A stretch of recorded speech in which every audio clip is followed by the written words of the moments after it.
Bro, nice jersey ya. Thank you. Jersey Singapura tahun Ini Singapura tahun 2014. 2014 ya.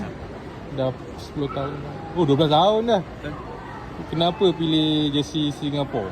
Sebab Singapura ni antara main rivalry kita dengan Malaysia lah. Oh, maksudnya bro Malaysian lah. Malaysia. Tapi Okay.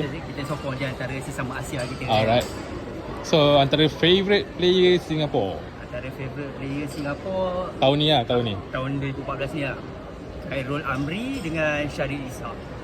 Antara striker lah. Antara striker lah, sebab Syarif Ishak dulu daripada masa main dengan JDT 2 kan, dia pun antara pemain prolific.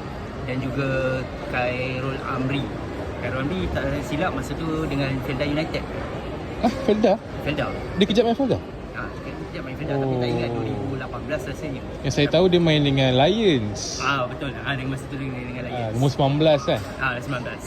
19. Okay.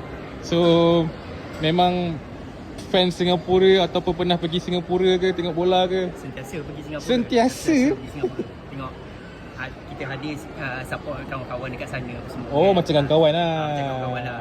Okay, antara game yang selalu tengok Lion City Sailors. Lion City Sailors. Saya pun ikut juga.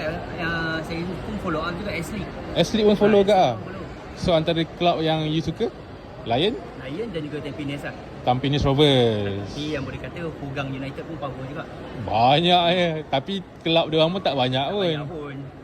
Ni antara penyumbang tiket S-League ni. Mungkin jugalah. So apa prediction maybe next Piala AFF?